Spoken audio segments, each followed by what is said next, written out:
I think the reason why the kids at Casa Hogar are having so much success, their lives are very disciplined and regimented. Okay. So in other words, Okay. they have to do some of these things on a daily basis, so they're getting the results. So the hard thing for me is to teach the people that I work with, the athletes or adults, that I think the number one trait, if you can master this trait, you can do anything, is self-discipline. Yeah. And yet it's so hard.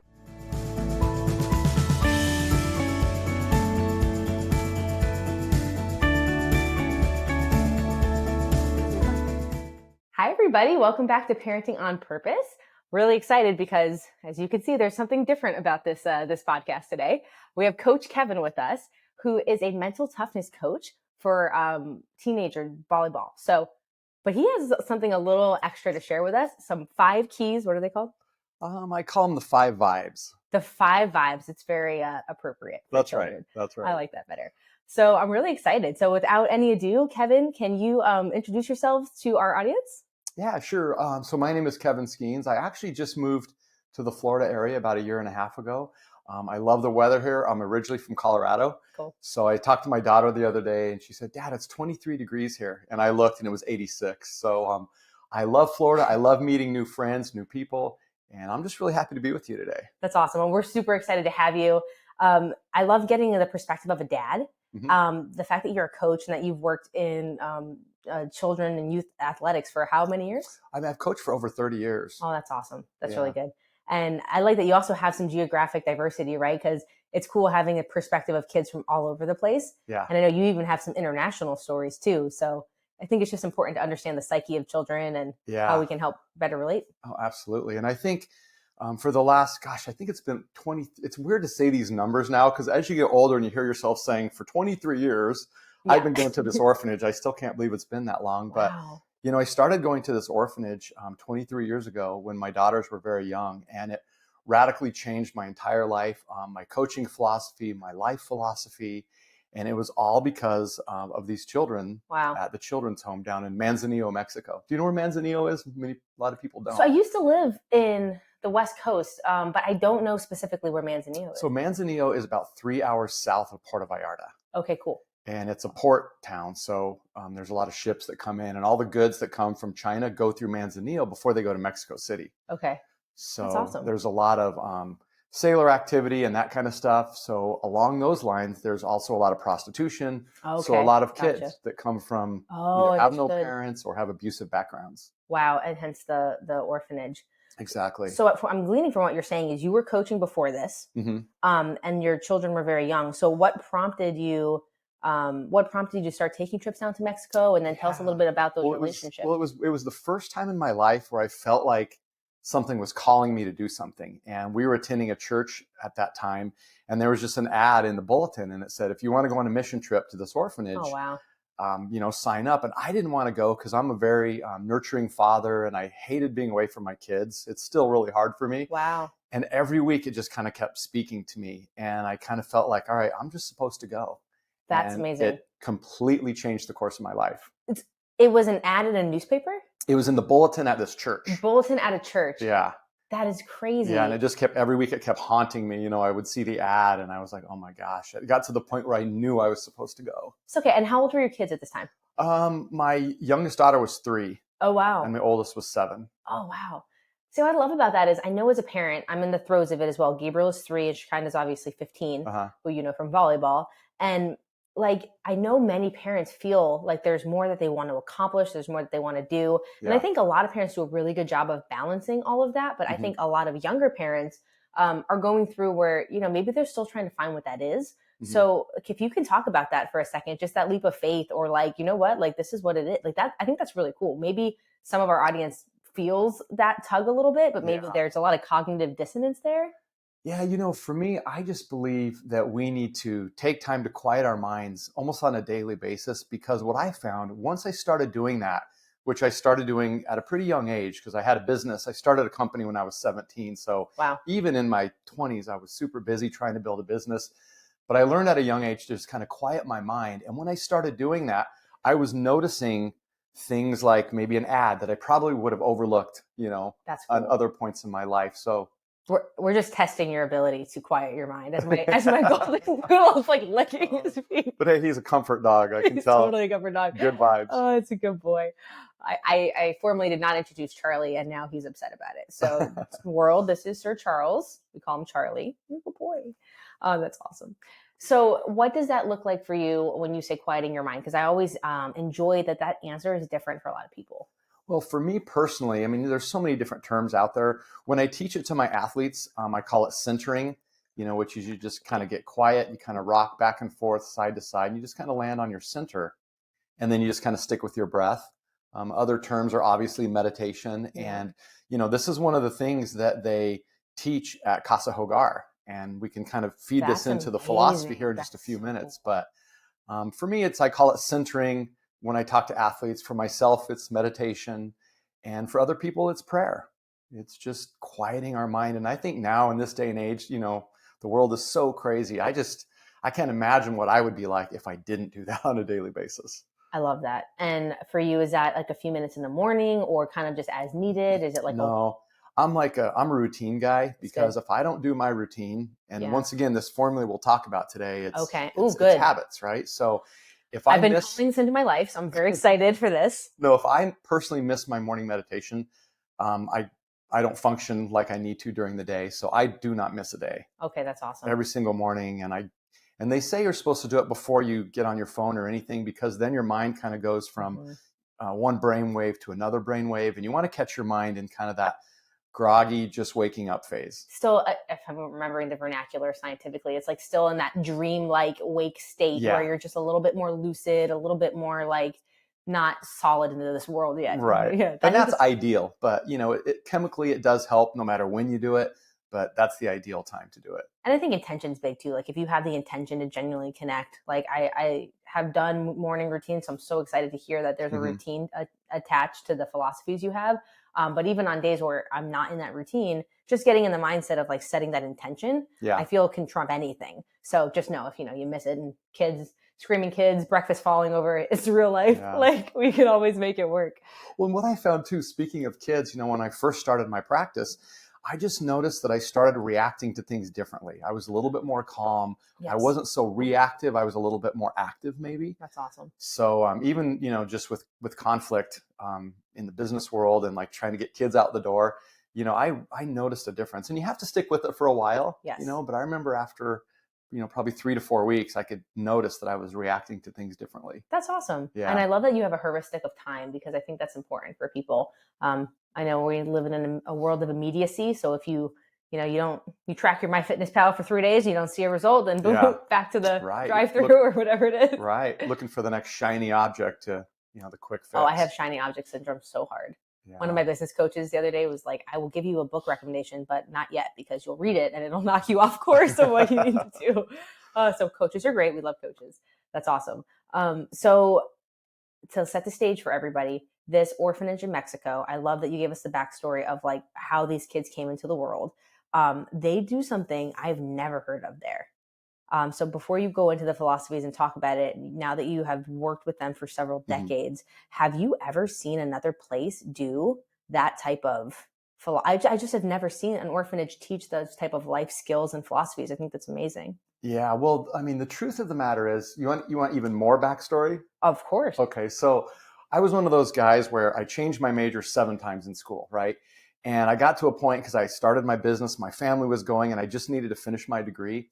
So they let me create my own degree program, because I had so many random, I was in broadcasting, I was in, I was pre-med for a while. I just had all these crazy classes, and we came up with a major, social science. Okay. So, my friends used to tease me, oh, you're a social scientist. What's that mean? Well, funny thing is, my social science background is what led me to this formula and what's kind of happening at the orphanage. So I started going down, like I said, 23 years ago. And what I was noticing is kids from this orphanage were doing things that they're not supposed to do. So what I mean by that is, I'll just use a couple examples. Okay. We had one girl that came in, and you have to remember, these kids come from horrific backgrounds of abuse, abandonment, neglect, kids living in cars, kids at the city dump looking for food. So one of those kind of kids and her siblings came in, and I believe I met her when she was 9 years old.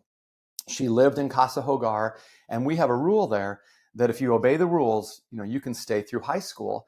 And then one year, Nancy, the owner, she said, well, let's just throw this carrot out there. If you obey the rules, we'll put you through college. Oh. Well, you need to be careful what you say sometimes, right? That's great. So this girl that I was referring to, who came from a horrific background, is currently a dentist. That's amazing. I have 2 boys. I call them my sons, and I met them when they were 9 years old. Their parents were in prison for drug dealing. Okay. And they both have college degrees now. And if they walk through this door, you would be so impressed. I have goosebumps. Yeah, they're amazing. And those are just a couple stories. That's so special. I mean, talk about making an impact on the world. And exactly. What I've learned through this podcast and talking to incredible parents like you and people who are just following that path is like, you look at kids coming in with like trauma or in those situations, just a lot of baggage. And sometimes you get into this place where you feel bad for yourself, or there's like a low energy around, here's my circumstance. But what I've learned through talking to a lot of these therapists and our coaches is when you go through that, like the parent was doing the best that they could. Like, I don't know the circumstance, but I venture some of those people dealing drugs, because I've spent some time in El Paso, and right across the border is Juarez. And so I know a lot about the culture there. Yeah. But these parents are doing it because it's the only way they know to provide for their children. So it doesn't change the circumstance that the child came in, but it definitely makes it not malicious. Yeah. And I think what you'll get into, I don't know for certain, but I venture a guess, is that it's teaching these kids to come to a place of understanding and empathy to that, so that they can build and grow. And it seems like they're flourishing, which is amazing. Yeah. Wow. That's awesome. Yeah, it's pretty amazing. There's some pretty tough stories there too.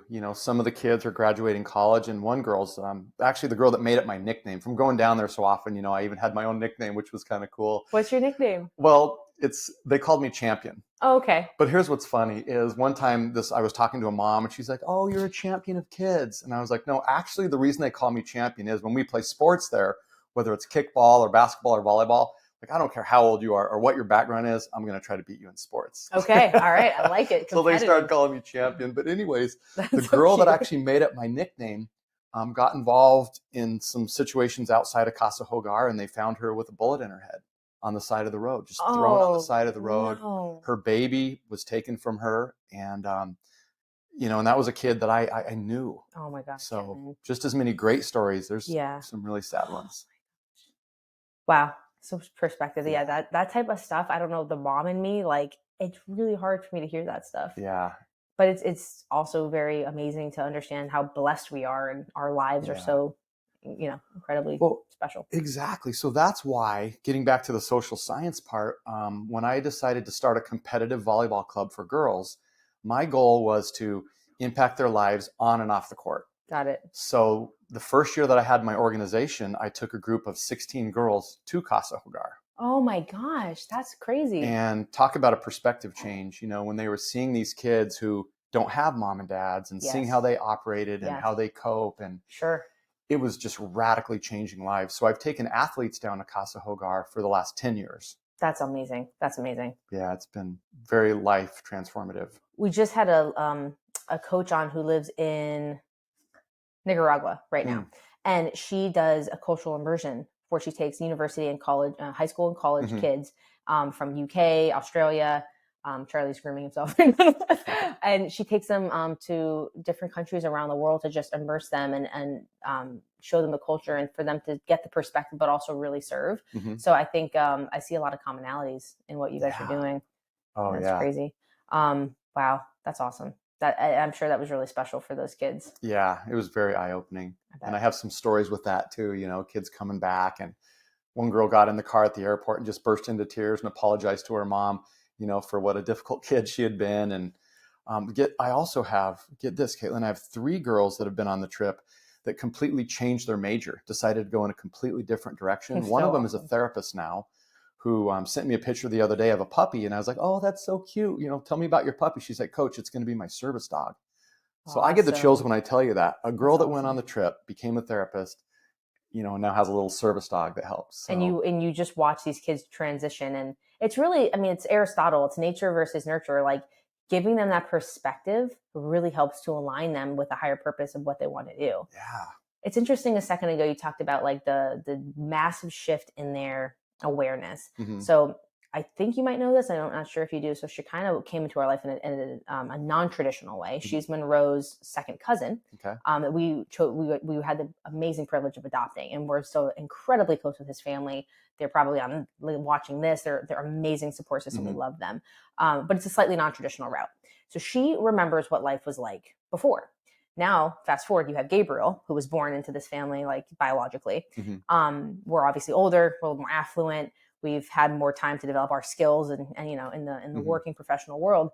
And Monroe and I talk about what their life views and how they're different. And there's like, you have one or the other. You either have this mentality where you get to understand that and you see it, or you just expect this is what life is. This is what life is. Mm-hmm. And if you had to choose one for your kids, which is like a fun exercise, like if you had to choose one, what would you pick? Because they both have their positives and they're very, very, very, you know, bittersweets. Mm-hmm. So I think our job as a parent is to really just understanding where your individual kid is and then helping them get the other perspective. Yeah. Whether that's one way or the other. And so not always as easy said than done, but yeah. I know we just noticed that because our kids had very different, the first 2-3 years of their life were very different. Yeah. Wow. That's really, really interesting to think about. And I think that's why she's so amazing. Uh-huh. Right. And to your point, not that kids that were born in this country aren't amazing, but we do need to work to give them perspective. Yeah. Because we live in an amazing community, amazing world. Exactly. There's positive and negative everywhere you look, but you get conditioned, right? Reticular activating system, you get conditioned to find. Yeah. That's right. Yeah. Cool. That's awesome. Yeah. Okay. So tell me a little bit about, tell me the name of the school. So it's called Casa Hogar Los Angelitos, which is home of the Little Angels. That's awesome. And Nancy Nystrom, she's a friend of mine. She's the founder. She has a couple books.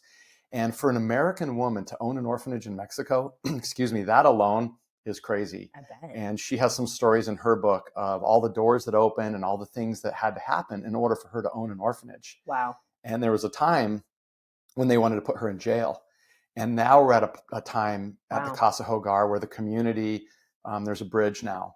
And one of the things that they do at Casa Hogar, you know, parents, I think, also need to get your kids and nurture them in some area of interest. Yes. So Casa Hogar has a dance troupe, and it's the traditional Mexican dancing from each location. And they teach these kids the dancing, and they're amazing. In fact, they're on tour right now in Texas. Oh, that's awesome. I went on tour with them a few years ago in Canada. Oh, that's amazing. But I think where I was going with that was just giving them something to teach them dignity and respect and discipline and all those things has really been a transformative factor with the success of these kids. I don't want to derail too much, and I promise I'll bring us back, but there's a common theme here, and you obviously as a coach are very well tapped in to this, right? Mm-hmm. And you do this, but there's such an importance for kids in sports. And that can be the discipline, the area of interest, the applying themselves and really seeing themselves fail forward and grow. It's the camaraderie, like it's incredible. Yeah. So I just would love your perspective on why you think sports are so important, some of those elements. I think that'd be awesome. Well, you know, there's a quote that I heard a few years ago that I really like. It's, you know, a coach can make a difference in a player's life, you know, more than even a teacher, because 100%. Kids love their sports or their activities and they want to be there. So for many years, I worked for an organization where we were teaching coaches how to coach. That's awesome. To be a transformative coach. And I just think using the life lessons found in sports translate to business, life, they translate to the classroom. But sometimes what I'm finding is parents want to jump in and they don't want their kid to fail or fail forward. I like that term that you used, but that is part of the process. Yes. You know, the struggle is what kids really need from sports. But so many times I feel like parents are, you know, protecting kids from letting them fail and struggle because it hurts. You know, I hated seeing my daughter cry, and I know, you know, you just want to fire off an email or you want to attack the coach. And so many times, if you would just trust the coach. My husband never feels so bad. No idea what you're talking about. Yeah. Yeah, anybody who's ever been a coach or a teacher, totally. Yeah. Right. Oh my goodness. It goes back to what we were just saying with like the first world versus third world problem type mentality is like these kids just don't know. They don't know any different. And we try to protect them as parents. Like our innate drive is to like not let them feel pain. But in so many ways, we are debilitating them from their ability to self-soothe as babies. self-console as, intermittent age children, and then problem solve and understand. And we're also saying, like, it's not okay to feel sad. It's not okay to be anything but here. And we're setting kids up for failure. And that's why you have all these terms like teenage anxiety, teenage depression. I have many friends that I've met through this venture that are like, no, they're not depressed. They are human beings having a season or having a moment of depression. But because we don't teach them the tools to process it, or to your point with the routines and the disciplines, they just feel stuck. Yeah. And now you don't have anything like, if that person's not in sports or in type of club or a group, now there's no outlet. That can be just goofing off, having fun, like doing Pokemon cards. Those kids in my neighborhood love those right now. Or that could be kicking a soccer ball. Just the movement of energy and the connection with other people gets them out of that moment so they can feel another emotion. Exactly. No, they're not stuck in it. Very well said. That's so true. Yeah, I've learned so much from this, and it's incredible, the perspective, but I didn't know it at the time. I just like to go run around and play, right? But now looking back, I can see why it's so important. Yeah, exactly. And, it literally is changing the chemistry in your brain. When you go out and, like you said, just kicking the soccer ball, you're getting some dopamine, maybe even some serotonin. There's a lot. I think that's a big problem is, a lot of the kids these days aren't using their tools, because if you use your tools over time, you can change the chemistry in your brain. 100%. So. And you rewire it. I don't know if it was you that we talked about Joe Dispenza a little bit. Yeah. Oh yeah. Yeah. Like I love the merger of science and spirituality there. And just like, it's like the double slit experiment. Like we really are creating our environment and our world based on our observation and our interaction with the world. Right. So I think that's very cool.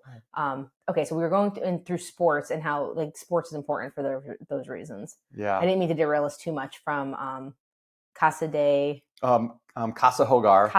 Los Angelitos. So can you walk us through some of the practices that they taught the kids? I'd love to learn. So here's kind of the interesting part about it is, as the social scientist, whatever that is, right? When I started going down and I started observing the kids, I decided I was going to study what was going on. Okay. So before I even brought teams down, I was going down, I was taking notes, and we even had some old videos of me saying, cool, we're doing an experiment this weekend. So it's kind of some fun footage. That's awesome. And what I noticed is the things that they were teaching were obviously creating results in these kids' lives.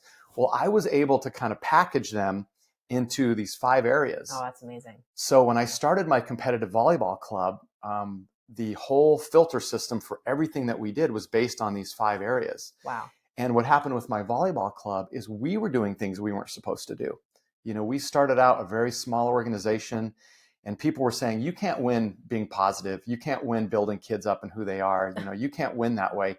Not only did we win, we became one of the top clubs in Colorado. Wow. We had people, they wrote a newspaper article about what we were doing. That's awesome. But the whole formula kind of came from the observations that I had made at Casa Hogar. I didn't realize that this wasn't something that was pre-prescribed. I thought that they had this system and that you came and observe it, but it's just like, this is so cool. I mean, if you ever like question divine intervention, you have this guy who changed his major 16 times. No one does that.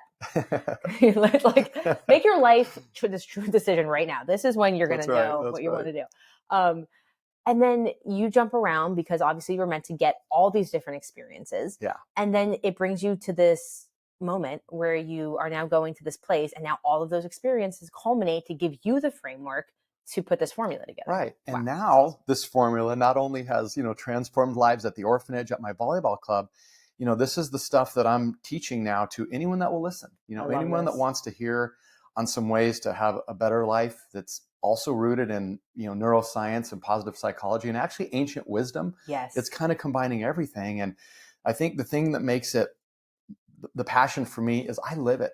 I have some abuse in my background. And if I don't do my things on a daily basis, I'm not the dad, I'm not the coach, I'm not the person that I need to be.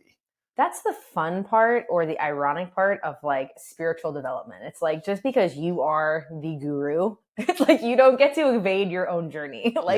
Just because you're the one with the knowledge, you still have to go through it yourself. Oh my gosh. It's kind of like entrepreneurialism. I actually think being a parent and being an entrepreneur are great like gateways into spirituality, because they're just, external circumstances that force you to really be in this very, very tight, uncomfortable box by yourself to work through all the things so that you can expand and grow and achieve and become more. Exactly. It's funny how it works. Like it's all pre-planned somehow. But Caitlin, here's the thing. I'm a firm believer. If you don't quiet your mind on a daily basis, you're going to miss the signs, the signals. You're going to miss the things and the prompts that will lead you on this journey. I 100% agree with that. So I just can't stress. And that's one of the things that they teach at Casa Hogar is quieting the mind. That's awesome. And it's always amazing when it comes from different cultures because you can understand it's really a global thing. Yes, absolutely. It's not like a local thing. I think that's amazing.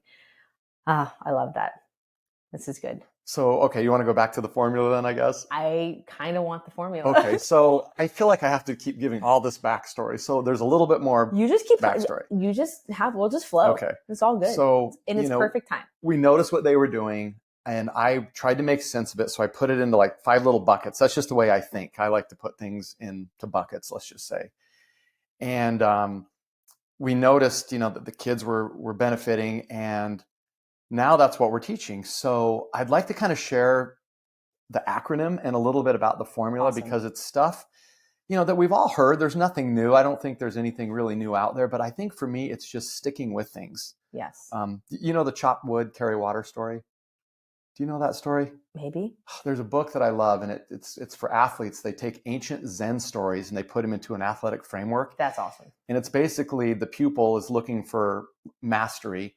And the guru says, for the next 10 years, just go chop wood and carry water. And he came back after 10 years. I think I've reached it. What should I do now? Chop wood, carry water. So I think the whole moral of the story is from this book is whether it's an athlete or just you're trying to be your personal version of you, don't overcomplicate things. Don't chase all the different books and all the different seminars. Yes. Just find some things that work, build that into your life, and you're going to see results. And that's what this formula has done at Casa Hogar. So I have a little acronym that goes with it because how we always hear things and it's easy to forget. Yeah, heuristics are good in a busy world. So the acronym is My Heart Sings Happy Songs. Sings happy songs. Okay, so this is the formula that we're teaching here and we're talking about. So the M is your mental vibe. I like to think in terms of things as vibes, right? Okay. So your mental vibe, there's a ton of things that you can work your mental vibe. But one of the things they do at Casa Hogar, and I did at my organization, is quiet your mind like we talked about. Good. I think we've talked about that a lot today. But it's important. It seems like foundational. Right. Yeah. So the H in My Heart Sings Happy Songs is heart. Heart. So one of the things they do at Casa Hogar is they have something called the healing journey. And this is where the kids go in and they have to go through their trauma. Oh. And sometimes these kids are punching pillows and sometimes they're screaming and sometimes they will have fits. And I liked something that you said earlier about, we're afraid to sit in our uncomfortable emotions. Yeah, yes. But these kids will sit with these emotions for days sometimes before they have their breakthrough. So what does that look like? For the kid? Yeah. Is it like, a few minutes a day, they know it's called like, it has a name and they go and they sit in a room and they what does that look like? So they do sit in a room with a therapist. Okay. And, they talk about it and they do different techniques. Sometimes it's, playing with sand. Other times it's punching pillows. Yep. And what happens, they let them sit with that. And eventually these kids will have a breakthrough. And I have a breakthrough story if you want to hear it. Of course. So there was a little boy and just big brown eyes, just a cute, cute boy. Well, he found his mom hanging. She had committed suicide. Oh. So that's how he came into Casa Hogar. And he had not spoken a word for, I think it was almost 2 years. He would not speak. Well, he had gone through the therapy and we were out there and he was helping us paint a wall. And I'll never forget, he was holding this paint tray for a girl that was on a ladder. I mean, my shoulders were burning just looking at the kid. And he just stood there and he was just holding this paint for this girl. And it wasn't long afterwards where he said something in Spanish to the effect that, oh man, my shoulders are really burning. And it was from that point on that he started speaking. That was like his first time talking. Yeah. So he had done the therapy and then something triggered him that got him to take the full breakthrough. And he was a different kid after that. Oh my gosh. Of course, because you're not holding it. Exactly. I was listening to this podcast yesterday and the doctor that was on was talking about like releasing weight. He's like, I don't call it losing weight because I don't want to find it. Like I'm releasing weight. That's what weight is. It's your stuff holding you down, holding you extra, energy in your body that you don't need to store. and it stores energetically, it stores physically. Hmm.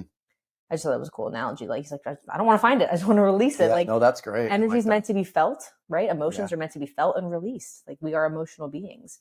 Oh, that kid. And the story of him, like, holding the paint tray is like, it's like it to me is like a physical representation of like just him having to hold the brunt of the world on his shoulders. Yeah. And I think it's funny, and maybe I'm just so woo woo, but like, to me, like, that's the perfect like portal for him to say, okay, like, I'm done. I am done. Yeah. And you know, I don't know if the cute, beautiful blonde volleyball girls had anything to do with it. That's awesome. It may or may not have, but that's awesome. It was a very powerful breakthrough moment.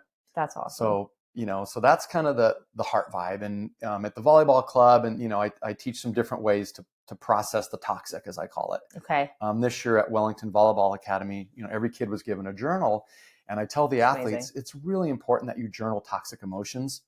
You know, once you get that stuff out, I've had players journal and process something and become a different player because they got something heavy out.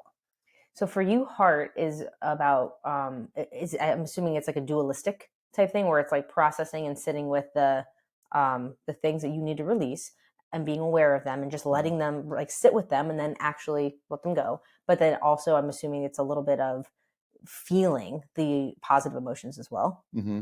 Yeah, it's kind of a combination of just when we say working your heart vibe, you know, the first thing is process the toxic, and then that allows, you know, positivity and other things to come in because you're making room for it. That's amazing. So that's the second vibe, heart. So my heart sings happy, or my heart sings, we're on sings. The S stands for soul. Soul. So what soul vibe is, and this is classic, you would think at Casa Hogar, a children's home, that, you know, and fundraising is tough. However, they give back to the community.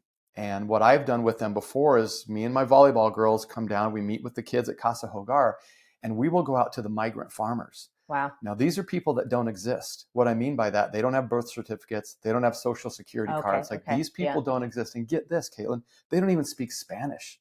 They speak an ancient language. I believe it's called Mixteca.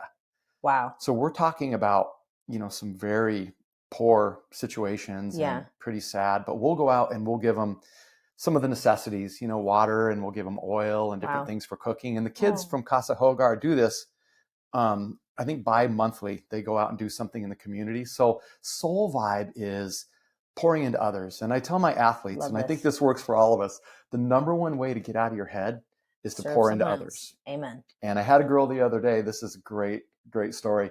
She said, all right, coach, I'm willing to do some soul vibe work. What do you think I should do? And I said, well, quiet your mind and let me know what comes to you. And she said, all right, here's what I'm going to do. I eat a lot of fast food. So every time I go to the drive-thru, I'm going to compliment the worker.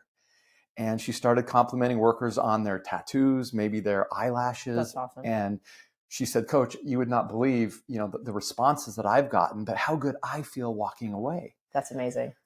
So we have this book we read, Gabriel, and she's like, and I got all these extra French fries. These bonus fries kept showing up everywhere. That's great. We have this book we read with Gabriel. It's amazing. And I read it with Kaina when she was younger, and we kept it, which is saying a lot for us because I don't like to keep things. I like to give them away to others. But it's called How Full Is Your Bucket? And it's a visual representation for children. Mm-hmm. Like, the kid goes through his day, he has a bucket on his head, and he realizes that everybody else has one too. And when he deposits a drop in somebody else's bucket through a selfless deed, something, being nice, a compliment, a smile, any act of kindness, his bucket gets full. So it's just a transformation of thought from this child going from the world is like depleting my bucket and we can deplete each other's to, my bucket gets full when I feel good, and I feel even better when I'm helping others. It's just this cute transformation story and just giving kids the awareness right at a young age. But it seems like your student just had that same realization. Yeah. And, you know, that was a part of my organization, the volleyball too, is every team did a community service project together. Yeah. And I think in that world, bonding teams, nothing better than community service. I mean, look at major religions, look at major organizations, sporting organizations. Like, the common thread of service runs through who we are. I mean, it's not different than what you're doing with your coaching and what we do as parents, what I'm doing with this podcast is we want to find a way to use our innate given skills and passions and turn them into a way to help other people grow, get better. And in doing so, it's like the 1 + 1 = 5. You grow and you feel better. Right. Yeah. It's almost like we were meant to do it. Right. Exactly. But we get so removed, and then, okay, last tangent, probably not the last tangent. We have this thing, I believe, like an internal compass. When I feel crappy, and again, to Coach Kevin's point, you have to have the quieting of the mind to be able to have this awareness. Mm-hmm. I'm just a very aware person. I know I'm off, but it's not bad. Like, I appreciate it because it's my internal GPS saying you are not on your path right now, and you don't feel good because you're not on your path. So when we get away from service, when we get in our own heads, when our problems become the biggest, that's when we feel depressed. That's when we feel overwhelmed, because it's our internal compass saying this is not it. You need to focus elsewhere, focus outward. Yeah. And then just instantly, it's better. Well, and Caitlin, I went through a kick when I was going through a hard time a few years ago. I was taking money and going on hikes in Colorado and giving money to people. Like, I was so desperate to soul vibe and to experience that serotonin and some of those things, awesome. Oxytocin that I needed. If you had put that on YouTube, you could have been the original Mr. Beast. I know. Well, don't even get me going. So many things that are common now. Some of the old guys have been doing for years. You know what I mean? Oh, the advent of technology is great. Exactly. But that's okay. Yeah. They probably, what probably happened? They probably felt or were the recipient of one of those things.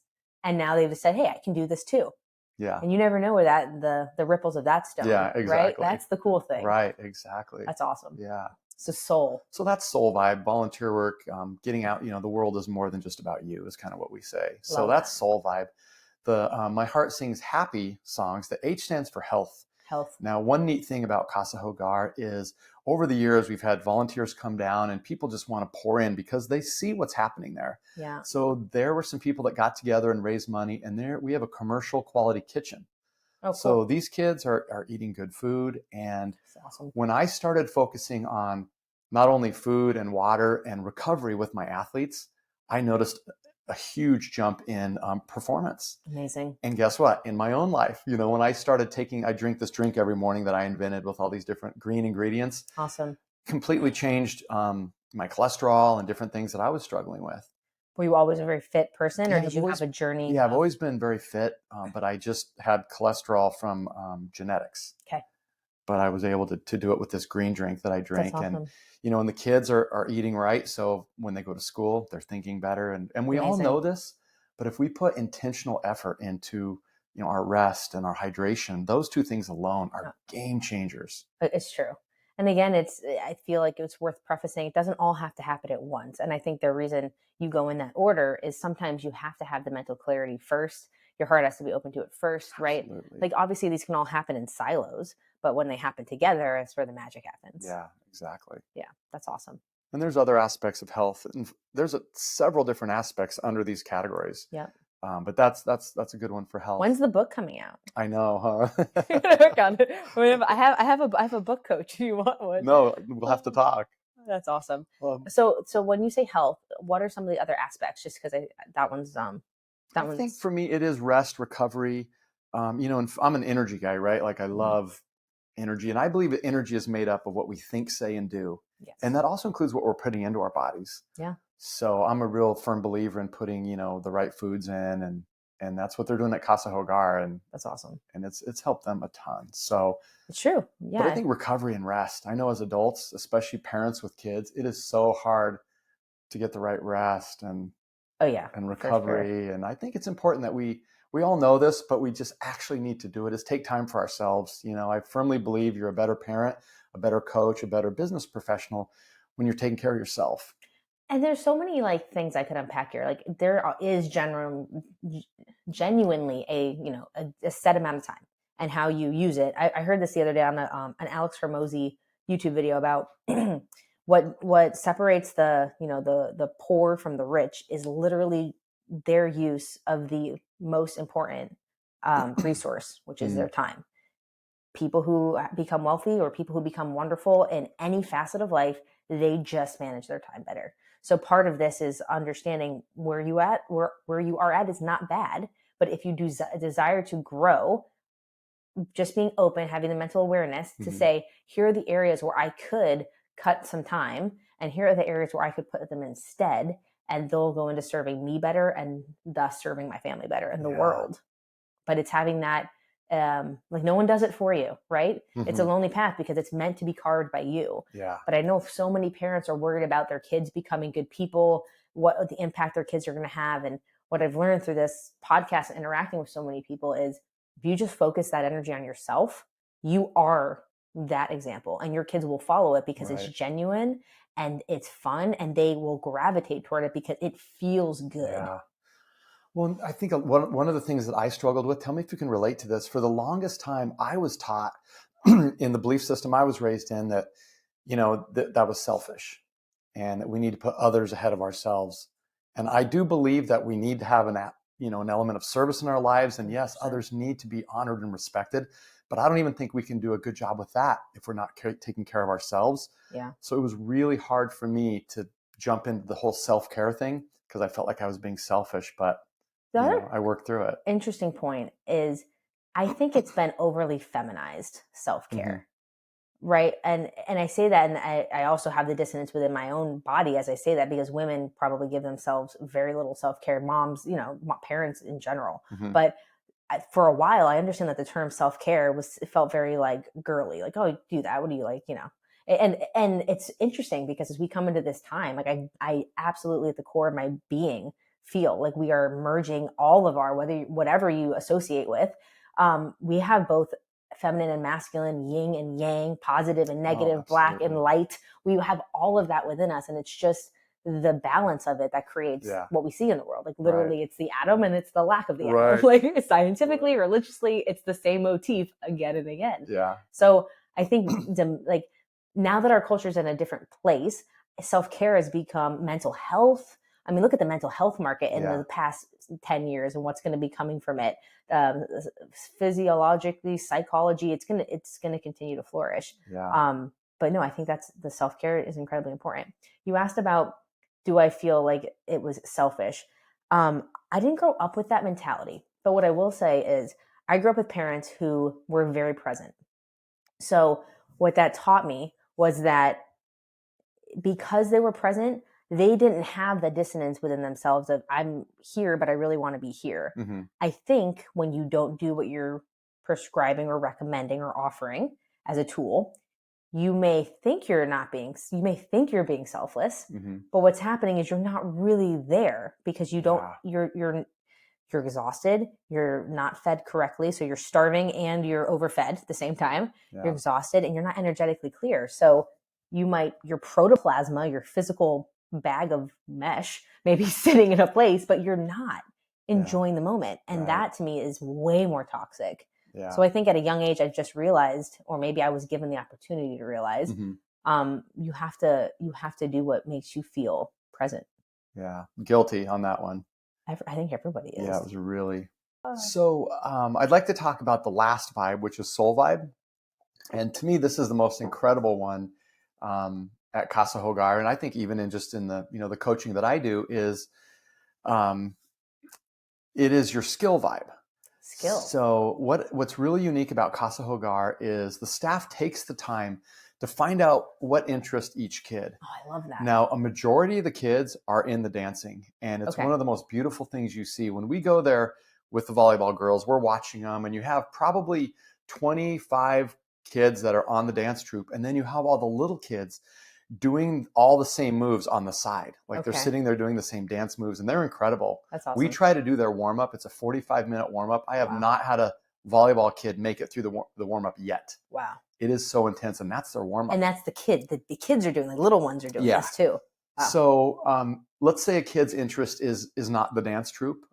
They find out what is your interest, and maybe it's Cub Scouts, maybe it's soccer. We have a boy right now that's playing semi-pro soccer that's come through Casa Hogar. That's amazing. But they take the time to find out, what their skill is. And here's kind of a story that applies to a kid at the volleyball club that I think is really interesting. I had a girl that was struggling with anxiety, like everybody, and she was really in her head, and she was doing this coaching with me, and we got the skill vibe. And I was like, well, what is something that, that you used to do? What's a skill? And she's like, what do you mean? And I kind of explained it, and she said, what about painting? And I was like, yes, that's perfect. You like painting? She said, oh, coach, when I was young, I painted. I was really good. And I said, when's the last time you painted? She said, 4 years ago. And I was like, you need to start painting. So she started painting, I think, a couple days a week.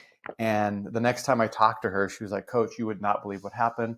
My anxiety is almost gone. I am so happy. I'm doing all these different things. And she goes, I honestly think It's because I started painting again. Of course. So it makes sense. Every one of us has, God-given skills or whatever it is, the interests. Outlets, creative. Exactly. Yeah, like we were meant to do it, to help process the energy. Right. And I had known this earlier. Well, and I think so many times too, some of these skills we either think we don't have time for, or what I found is a lot of times it's stuff that you're embarrassed about. Yes. Which is kind of interesting when you think about it like that you're actually embarrassed of something that was a gift to you. Two things that this brings to my heart. What you just said earlier about being selfish. Like, one, I think we keep our kids so tightly organized that they feel they don't have the place, that they're selfish, or maybe they don't have the space to cultivate these creativities. So they feel like it doesn't fit into the prescribed curriculum of life. Yeah. So, and then the last thing was about the feeling ashamed. Like society, the school systems, like it had a place at one point. There's no malice there. We were an industrial revolutionized country. We needed a workforce. The education system was made for that reason. But I don't know if it feels like it serves anymore. Now I feel a lot like what you're saying, where kids feel like they have to be in a box, and anything outside of that box, anything different, is looked upon as, not good. So then they're embarrassed to try and develop their God-given skills, things that make them unique and special in this world. Yeah. It's amazing. Well, I'll be vulnerable for a minute. So when I was working this vibe, I try to go through them, and we can talk about that later. But one of mine, and this is one that I was embarrassed about, I like decorating. That's amazing. So I have to drag my girlfriend to the home store. That's so She's like, cute. We're going there again. I'm like, yes, I need to get some stuff for over here. Oh my God, I love this. So it took me a while to embrace that, but it's something that, it's just a part of the way that I was created. And, I have to visit that vibe every so often. I got to make my trip to At Home or one of those stores, I love that. So I like what you've done with the place. You've done a great job. Thanks, I appreciate it. I noticed right away. I'll pay you after for decorating before it was. No, that's so cool. But, we all have those things within us, whether it's cooking, whether it's, my husband, he's like a good cook. Like, he's also military. He's a very regimented cook. Like, he's so much cleaner than me. It's adorable. He's like, love it. But he, it's an outlet. And music, obviously you can see the ukulele, you need something, right? Yeah. We're so talented as a species. It is I'm so in awe of humans and their amazingly diverse talents.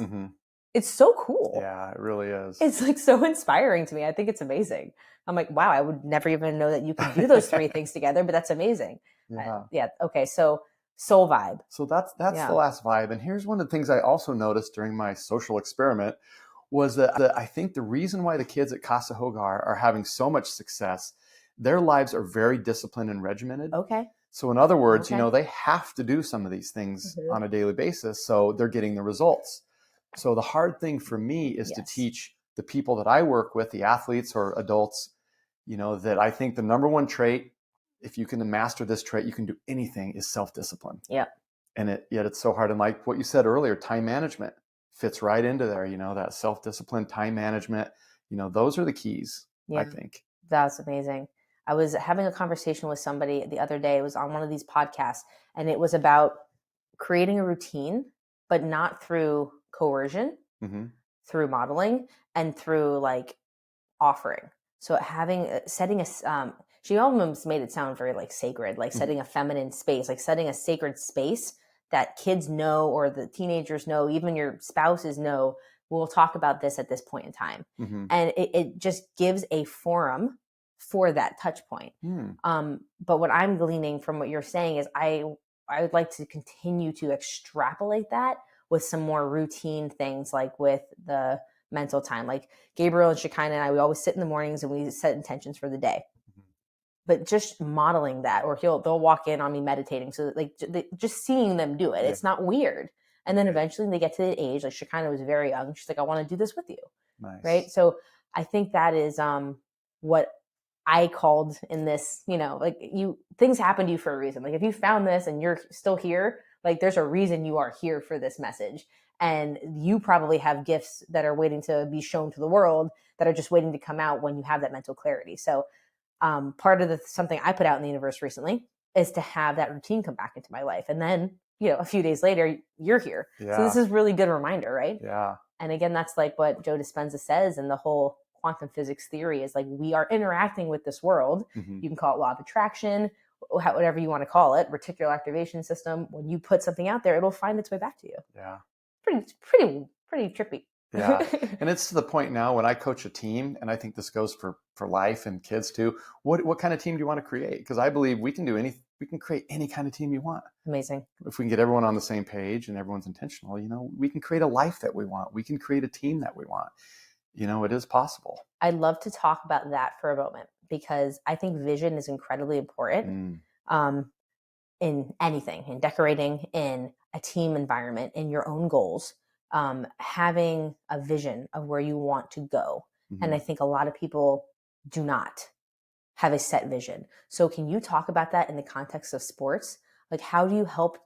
Is that something that you lead? Do you put certain things out there to let the girls decide their vision and what kind of team they want to be? I'd love to hear that. Well, I mean, my personal coaching philosophy is I get kids to just sit and we put on some music and just imagine what you want out of this season. Picture you interacting with your team. And because I believe if you have a clear intention and an elevated emotion, I'm one of those guys. I believe energy can affect matter. Yep. And I've coached teams where maybe we weren't even a tall team. We were a short team, but we were bonded. We were together. And I remember we would lay in a circle holding hands with our heads kind of touching. And I just told the players, just envision what you want to happen this season. Envision yourself having fun. And, in literally a miraculous way, that team qualified for nationals. And it was the only team in the history that I had in my club that went to nationals. But it was the only team that I went to that level with that, guys, we're going to create this. Yeah, that's amazing. So it was really powerful. So I think, I like what you said about setting intentions for the day. And if we can just get kids to daydream and think about the future and the what ifs. And one of my daughters has been very imaginative since a very young age. Well, guess who's living the life of her dreams? Yeah. Because she thought about it and attached to that emotion, and then next thing you know, things are coming into her field of influence. And right, it's where your attention goes, energy flows. Yeah. And I read a parenting quote, but it's applicable to everything. It's like, until you know better, when you know better, you can do better, right? So now that you're aware of it, now you have the space for things to come into your awareness, and you can just make little tweaks. Like if you were to get 1% better every day in a year, you are 365 degrees better. Right. That's a lot of improvement. A lot of people would pay into that investment. That's a good ROI. Yeah. 1% a day. Yeah. Once again, though, it takes that self-discipline. It takes a self-discipline. And what I do when I teach the formula is we do the 30-day challenge. Okay. And I won't get into that now, but if you were to do the coaching that I offer, it's a 30-day challenge of the vibes, the 5 vibes as we call it. And I love that. And it helps instill the habits. Well, and it gets to the point. I was working with one of my athletes the other day where she does what we call a vibe check. She gets quiet and she's like, I feel off. And she gets quiet and she realized, Coach, I need to work some mind vibe. So I love that. And she's like, meditation hasn't been working for me. I'm like, all right, that's fine. Let's go to another mind vibe thing. And I think for her, it was watching positive videos on YouTube. Amazing. And a few days of that, boom, she felt back. So, doing a vibe check and realizing, gosh, do I need to buy coffee for the person behind me today? Exactly. Or, what do I need to do? What vibe needs work today? But you got to be in touch with yourself to figure out which vibe is calling to you. So I play a lot in different things just because it's fun, right? So I took my daughter a few years ago to this meditation class and we did this game called Call and Receive. These are all tools to work on your intuition, or as Coach Kevin says, like just ways to listen to the small voice that everybody has, that we just don't give a lot of clout to because there's a million things in our egoic brain bouncing around in there that have just been trained to let do whatever, so they're louder. But there's a lot of quiet voices inside trying to give insights at every point in the day. So there's different things you can do to cultivate it. The meditation class was just like that. We would sit, I'd have a card or she'd have a card, and then we try and send what that was to each other.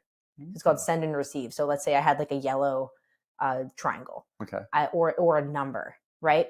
So it works both ways. So I'll like close my eyes and I'll send a picture of something, or like something that's meaningful to her. Like she loves sunflowers. So I would like picture a sunflower, me whispering girasole to her. That's Italian for sunflower. It's one of my nicknames for her. And she'll be like, oh, it's a yellow triangle. Like it's trippy. That's so cool. But you can do this. You can get a deck of playing cards and pull one out. And guys, it takes time. and you have to be open. Mhm. And like, and what is like meaningful to one person may have a different association with somebody else. So it takes time to develop this, but it's so cool. And then just doing something like that gives you a little bit more of a discipline and a skill set when you're going into other areas of your life. So, oh, it's lunchtime. I better eat a salad. Let me check in. Why should I eat a salad? What do I actually want? Yeah, the fresh salad sounds amazing, but I really want something crunchy, like some pecans or something. Like intuitive eating, like Yes. things as simple as that. Or here's a mom example. Oh, it's the weekend. I guess we better get up early and clean the house so we can go out. It's like, wait, pause. What's needed today? Like what feels like it would be in service of our family? And that might be, sitting on the floor meditating. That might be going to get our feet in the dirt, like whatever that is. And then allowing that to happen and really feeling how you feel when it transpires. Yeah. And it's just like it builds on itself for sure. Right. I love that. The discipline thing is definitely like something that affects everybody. Yeah. So this has been amazing. Can you clarify for me when you say your coaching courses? Because obviously my daughter's had the pleasure of going through your mental toughness course. So Coach Kevin does a mental toughness course for athletes. And I've never seen anything like it. I had no idea he was this amazing because my husband recommended him for the mental toughness. And I thought as parents, that's something that's so important. So we might even have that conversation another day because we didn't even touch on that today. Yeah, I can wear a different shirt. Yeah, we can go change shirts and come back. Wear pants so my dog doesn't lick all your legs. There you go. But the mental toughness thing I think is awesome. Okay, so you're coaching. Explain what type of coaching you do, or if people are interested in working with you. Do you work with families? Do you only work with athletes? Give us a little bit of your scope. Okay, so most of my work is working with athletes. So I am the mental toughness coach for, I think they were the third largest volleyball club in South Florida. Huh? So, there's almost 300 kids that I get to try to, make an impact on their life through, Amazing. The tools of mental toughness. But I also have people that I work with one-on-one. Great. I don't advertise. I'm just kind of like referral. And, I just kind of like being that guy. Maybe someday I'll go on social media, but I just kind of like the organic way that the universe will send me somebody to work with. I love it. So I work with, business professionals, athletes from other sports, and that's kind of the scope. That's awesome. Yeah, it's something I really enjoy. And it seems like you that affects parents as well. So you do some work with adults or just by working with their kids. Yeah, and I really want to do more with. I'm doing more with the coaches now. I want to get more towards coaches than the players. That makes sense. To and through the coaches. And you remember earlier you said something about being a good example. There's a quote that we use in the coaching world that says, more is caught than is taught, which means our example speaks more than probably our words. 100%. So I'm working with more and more coaches, and, I really want to work with more parents now that my kids are grown and I have a grandson now. Oh my gosh, that's amazing. Yeah. And I see all the mistakes. I mean, I was a very present dad, but I made a lot of mistakes, you know? Yeah. So I'm at that point in my life now where I can share that, and awesome. I just have a passion for helping people in that regard. I know that you're not even near the precipice of where this life is going to take you, and I just feel so humbled that we have like this on record, because I know we'll look back at this in a few years and just to see all the lives that you've impacted. Like that would be such a cool exercise that obviously we can't do, but if you were to like understand each person that you've impacted, and then the lives they like, the dentist, for example, or the soccer player, like that's just. It's so good. Yeah. It's just good. Well, do you want to hear the greatest championship I ever won as a coach? Was a few years ago, a former player asked me to officiate her wedding. Yes. And to me, that's better than any victory and anything I've ever achieved as a coach, so. You make an actual impact on people's lives. Yeah, exactly. So I feel very humbled because I just have been in a position to, impact lives in a positive way. And I'm just very thankful and humble and appreciate the opportunity, to share that with you today. And I think that's just being present, right? Yeah. You just show up and then you're put in service. It's like you're activated. Yeah, exactly. Coaches and teachers have such an incredible impact on the world, and they're such an important, and parenting. It's like they're such important callings.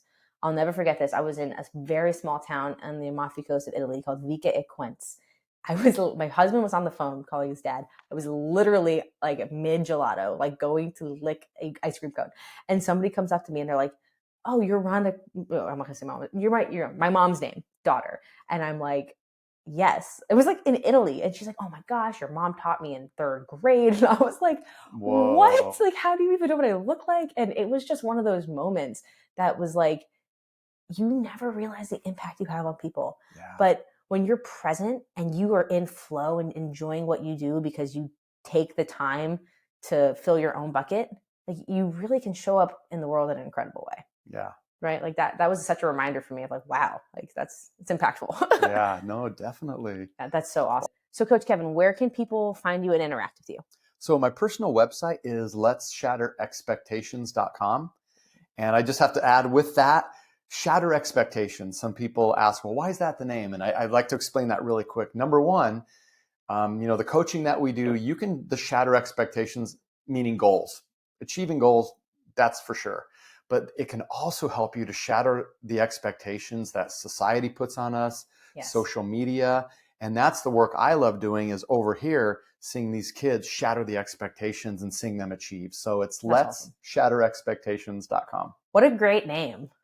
Yeah, cool. I'm glad you like it. That's amazing. Yeah, I like when words have two different meanings. Yes. The other thing I'd like to share is, so Casa Hogar, putting kids through university and all the things that they do, it takes a lot of money to run an organization like that. And a lot of people, don't want to give money to Kids in Mexico kind of thing. But if someone is looking for a great place to donate where the money goes to the organization, I worked at the organization for years. I go down, the money goes there. There's not a huge admin that takes the money. But their website is tcfcares.org. Perfect. That stands for The Children's Foundation. So tcfcares.org. Amazing. And look them up. You can order Nancy's books on there. And you can donate there? You can donate there. Okay, perfect. And I would highly recommend, if you were touched in any way today by what these kids are doing, read Nancy's books. They're unbelievable. That's amazing. Because for this whole thing to even exist is a miracle. It seems like such a gift. I'm going to put the links for both your company and for Casa Hogar below. Okay. So people can easily find them. Your background, your education, like waywardness to get to where you are, Nancy's background, what she's been able to do, the hoops she had to jump through, and then the foundational steps and disciplines you were able to derive from your time there, and what that's doing now to our children and in sports. This is a really cool story. Yay. Well, thanks for having me. It's like Transformation Thursday. This is amazing. Yeah, this was great. I love it. So thank you so much for your time. This was awesome. Yeah, thank you. We'll definitely, I think we're going to have you back on because I want to delve more into the mental discipline aspect. So we'll leave that up to the parents. Let us know in comments what specifically you'd like to know in terms of discipline. And we'll have Coach Kevin on at another point in time because he physically lives close by and we can actually do this, which is great. I have to give a shout out. This is my first sponsored video, everybody. This video has been sponsored by Supportive Husbands. I'm just kidding. So I highly suggest you get you one. No, my husband said, hey, babe, I'm so proud of you. Your podcast is so good. He's like, your audio quality is horrible. So I bought you some headphones. So thank you, sweetheart. I appreciate it. Shout out to you. I love you. Parents, as always, you guys are amazing. We are here for you. Please hit subscribe. It helps us get into the homes of more families like you guys who are trying to make a big impact in their life. Let us know what you want to learn, and then I will go find amazing people like Coach Kevin to bring on and answer your questions. So until the next perfect time, everybody, stay beautiful and stay inspired. Bye, guys. Thanks.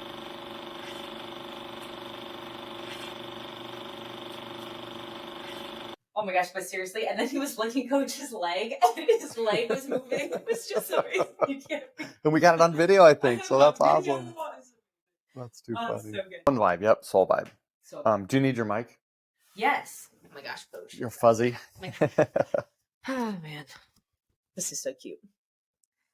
And we're back. See, with you, it almost looks decorative. Well, that's why I decided to put it on this side, so maybe they won't see it. With me, I'm like, what did I spill? Oh, yeah, that's my microphone. I think it actually looks more organic on you. For me, it's like floating in the middle of my shirt. At least sure it has like a V that goes to it. Oh, that's amazing. Okay. So I'm just going to let you jump in. Oh my gosh.